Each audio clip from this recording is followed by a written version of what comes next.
Hey everyone, and welcome. Ever found yourself on a website that's just beautiful, super interactive, and you think to yourself, man, how did they do that? Well, that's exactly what we're going to break down today. We're going to pull back the curtain on advanced web design and look at the tools that make the modern web tick. Let's jump right in. All right, here's our game plan. We're going to start with the absolute foundation of the modern web. Then we'll dive into making smarter forms with HTML5, styling things up with CSS, and really mastering page layout.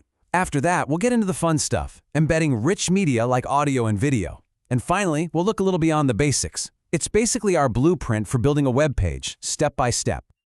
Okay, let's get into it. Section 1, the modern web's foundation. We're talking about why HTML5 is the new standard. This is the absolute core, the skeleton that every single website is built on. So check out this quote. HTML5 is currently used because it supports mobile technology. I mean, that one sentence, it pretty much explains the entire modern internet. Think about it. Why the big deal about HTML5? It's because the web isn't just on your desk anymore, right? It's in your pocket, on your tablet, everywhere. This whole mobile-first idea is what's driving everything. And you've got to understand, HTML5 isn't just some small update. Nope, it's the new gold standard. It's what makes sure a website looks and works great whether you're on a giant monitor, a laptop, or your phone. The fact that all the big browsers, Chrome, Firefox, Safari, you name it, support it, that makes it the undisputed king, the language of the modern web, period. All right, so we have our foundation. Now let's build something practical on it. Section 2 is all about smarter forms with HTML5. Collecting user info intelligently. This is where you really start to see how clever HTML5 is. So, you know when you're filling out a sign-up form and you type your email wrong and it immediately turns red and says, hey, that's not an email, before you even hit submit? Ever wonder how it does that?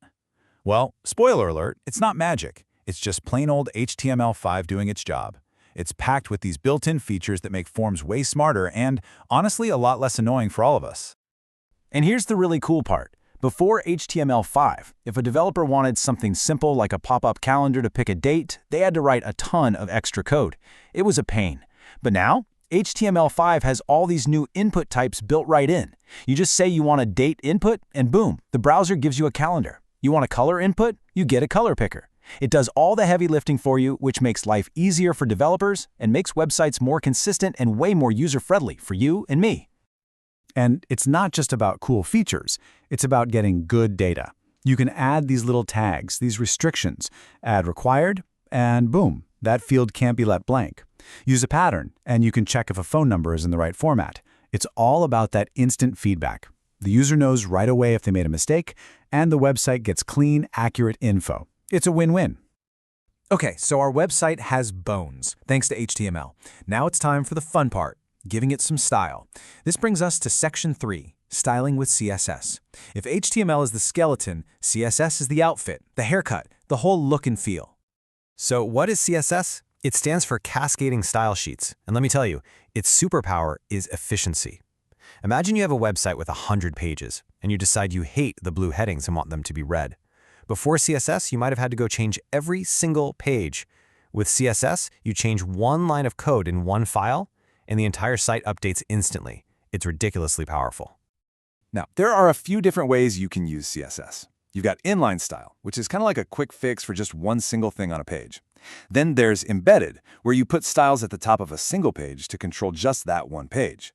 But the real pro move, the one everyone uses, is external CSS. That's where you have a separate .css file that controls the look of your entire website. It's all about control and consistency. And look, here's a perfect before and after. On the left, you've got your basic, kind of boring, plain HTML. Hello world. Fine. But on the right, we add just 2 little lines of CSS, and suddenly it's blue, it's centered, it has some presence, it's a night and day difference, and it just goes to show you how much power CSS has. But wait, there's more. CSS isn't just about making things pretty with colors and fonts. Oh no, it's also the master architect of your page. That brings us to Section 4, Mastering Page Layout. We're talking about arranging your content exactly where you want it. You know how some websites have a menu bar that stays at the top of the screen even when you scroll down? How do they do that? It's a CSS position property called fixed. Or what about an icon that's perfectly tucked into the corner of a photo? That's probably absolute positioning. These little commands are the secret sauce. They give designers pixel-perfect control and turn a simple page into a really polished professional experience.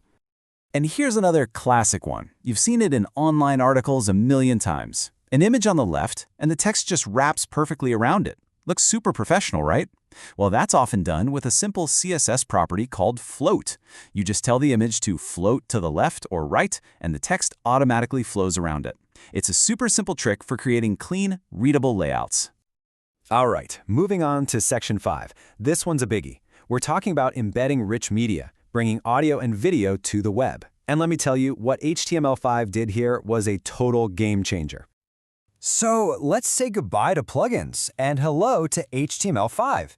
You might remember the old days, trying to watch a video and your browser says you need to install this plugin. Ugh, it was usually Flash and it was often slow, a security risk, and it just didn't work on a lot of devices, especially phones. Well, HTML5 completely wiped that problem off the map. These days, if you want to put a sound clip on your website, it's ridiculously easy. You just use this thing called the audio tag. You point it to your audio file using SRC, and then you add the word controls, and poof, a full-on audio player appears on your page with play, pause, and volume. That's it. No plugins, no drama. And guess what? Video is pretty much the exact same story. You use the video tag, it has the same SRC and controls attributes, but you get some extra cool stuff too, like the poster attribute. That lets you pick a specific image to show before the video even starts playing, like a thumbnail. This kind of native support is what makes today's web so much more engaging and dynamic. Okay, we have covered a ton of ground, but believe it or not, we've really just scratched the surface. So for our last section, let's go beyond the basics and look at your next steps in web design. So what else is in the toolbox? Well, there's a ton.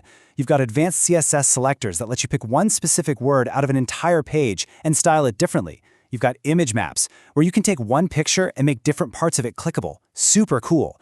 And then there are iframes, which are basically windows to other websites. That's how you embed a YouTube video or a Google map right onto your page. Each one is another powerful tool you can add to your skill set. So when you put it all together, what have we seen? We started with the bare-bones structure of HTML5. We gave it style and personality with CSS. We positioned everything perfectly, and then we brought it to life with audio and video. These are the literal building blocks of the modern web. You now have a peek behind the curtain of pretty much every website you visit. So the only real question left is, what kind of experience are you going to build next?